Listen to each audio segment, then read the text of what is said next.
Bonjour, bienvenue, nouveau numéro de Valeurs Ajoutées sur Boursorama. Merci d'être là avec nous. Aujourd'hui, on vous parle des GAFAM qui sont toujours aussi étincelants, il faut le dire, en bourse. Bonjour Raphaël. Bonjour David.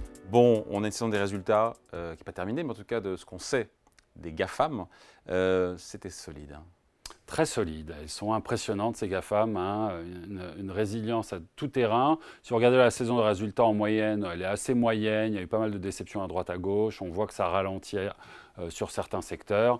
Sur les GAFAM, à quelques exceptions près, et peut-être qu'on y reviendra, on a une très très belle saison avec des chiffres d'affaires à la hausse, des taux de marge qui sont maintenus et une profitabilité qui est toujours remarquable. Ouais. Même si toute la tech ne se ressemble pas non plus, notamment on pense aux 7 magnifiques. Alors 7 magnifiques, c'est les GAFAM plus Nvidia plus Tesla. Il faut différencier quand même les uns les autres Oui.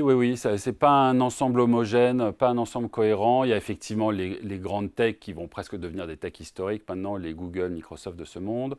Mais on rajoute dans ces 7 magnifiques Tesla. Alors Tesla, il se présente comme une entreprise tech, ils ont peut-être raison, mais enfin, ça ressemble quand même beaucoup à un fabricant d'automobile, quand on regarde bien. Et puis Apple, qui de plus en plus est devenu un bien de consommation, alors discrétionnaire ou pas, on pourra argumenter.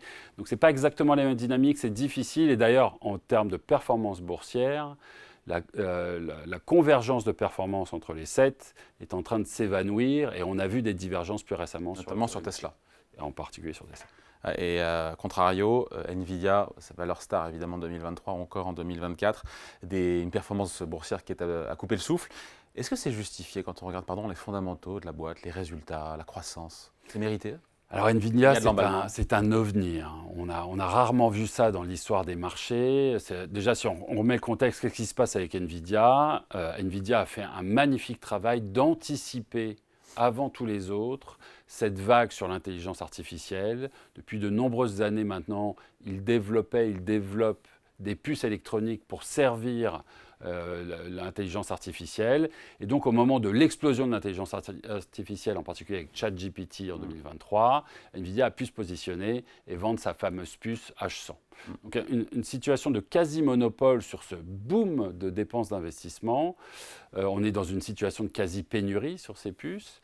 Et donc, le résultat pour Nvidia, c'est que les revenus ont fait x2 entre 2023 et 2024. Les profits ont fait x4. C'était déjà une très belle entreprise. Pardon, elle avait 40% de marge. Maintenant, elle en a 50-60% pour l'année prochaine. On a rarement vu ça. Une entreprise qui capture une méga tendance à elle seule, du jour au lendemain, c'est incroyable. Donc ça se voit d'ailleurs sur le PE, sur les ratios cours sur bénéfice, on est à combien? Alors déjà, c'est difficile comme question parce que vous allez regarder les anticipations de bénéfices et d'une personne à l'autre, les anticipations vont être assez variables. Si vous regardez le consensus, si vous calculez le PE à partir de ce consensus, on est à 33-34 fois. Ce qui est cher, ce qui n'est pas excessif. On a connu pire. On a connu pire, absolument. Et même si vous regardez les 7 magnifiques, ce n'est pas nécessairement la plus chère. En tout cas, elle est dans une espèce de moyenne haute. Maintenant, quelles vont être vraiment la réalité de ces bénéfices? Peut-elle maintenir ce rythme de croissance, sachant que beaucoup des investissements, des dépenses d'investissement sur l'IA ont déjà eu lieu ou sont en train d'être faites, donc on pourrait avoir un ralentissement, et que la concurrence arrive, elle a finalement assez peu de barrières à l'entrée, Nvidia. Elle a fait des pour l'instant. Et paradoxalement, ses plus grands clients, les GAFAM, qui, je crois, représentent 45% de son chiffre d'affaires, sont aussi celles qui sont en train de développer des puces en parallèle pour se désensibiliser de Nvidia. Donc, ses plus grands clients sont aussi ses plus grands compétiteurs. Donc, attention. Qui voudront aussi leur nez peut-être sur le gâteau. Exactement. Bon, comment on fait pour investir, encore une fois, sur ce segment de la Big Tech qui est très bien valorisé, mais qui est gagnant depuis des années? Il y a eu des périodes effectivement de creux, mais globalement, sur 5-10 ans, les performances sont incroyables. Il faut toujours en avoir? Alors, elles nous semblent incontournables, ces Big Tech, en tout cas certaines d'entre elles, déjà de manière très basique, quand vous regardez leur poids dans les indices mondiaux, c'est gigantesque. C'est jamais vu. C'est jamais vu. Donc, par exemple, vous regardez le MSCI World, qui est ce grand indice mondial, il a 5% de Microsoft. Donc, si vous n'avez pas de Microsoft du tout dans votre portefeuille, déjà, et que si Microsoft performe, en relatif, ça va être compliqué pour vous. Donc, il faut en avoir. Comment on regarde la chose? Si vous regardez, par exemple, la saison des résultats récemment, ce qui a très bien fonctionné pour certaines de ces big tech, c'est 3 facteurs, on va dire.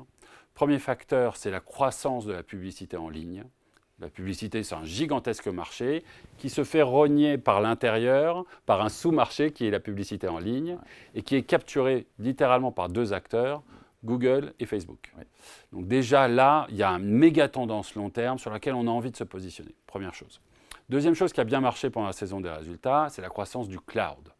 Le cloud, ça devient incontournable pour les entreprises. Elles investissent des dizaines de milliards d'euros tous les ans pour passer leur infrastructure sur le cloud. Et là, même histoire, 3 compagnies dominent le marché, Google, Microsoft et Amazon. Ouais. Donc, deuxième méga tendance sur laquelle se positionner, celle-ci. La troisième méga tendance qui est naissante, c'est l'IA. Là, on a Nvidia. Oui, mais en dehors d'Nvidia, il y a Nvidia en dehors d'Nvidia? Alors, il y a énormément de gens qui se positionnent. Une des caractéristiques de cette saison des résultats, ça a été les dépenses d'investissement des big tech sur l'IA, gigantesques, avec finalement un effet ciseau assez étonnant. Les big tech coupent les coûts à peu près partout. On voit des grands schémas de réduction du personnel et de baisse des coûts, mais investissent très massivement sur l'IA, et ça a fait d'ailleurs le succès d'NVIDIA. Donc, elles seront les acteurs de demain, elles se positionnent de différentes façons, soit avec des outils dédiés, soit en injectant de l'IA dans leurs outils, et clairement, ça sera une méga tendance. Aller trouver les gagnants et les perdants, c'est peut-être encore un peu tôt. Mais bon, ces 3 méga tendances, il faut être positionné dessus. Oui, avec une valorisation, qui soit raisonnable. Et valorisation raisonnable, oui. C'est le dernier critère, et là, il faut être sélectif. Encore une fois, on parlait de cohérence au sein de ces 7 magnifiques. Certaines sont très chères. Nvidia, par exemple, est effectivement très cher. D'autres sont très raisonnables. Google traite en dessous du S&P. Meta traite aussi en dessous du S&P, en ligne avec sa valorisation historique. Et même si on remonte un peu, Amazon, Microsoft, on peut argumenter, sont certes plus chers, mais ne sont pas excessivement valorisés compte tenu de leur croissance. Donc voilà, on a de la place pour à la fois être positionné sur des méga tendances long terme qui seront incontournables et qui seront source de performance pour l'investisseur, sans faire n'importe quoi en termes de valorisation. Et si on arrive à faire ça, c'est probablement la recette gagnante. Voilà, Big Tech, stop encore, mais pas n'importe comment. C'est ça l'idée. Merci beaucoup. Raphaël Thuin, directeur des stratégies de marché de capitaux chez Tikehau Capital. Merci. Merci David. Valeur ajoutée revient dans quelques jours sur Boursorama.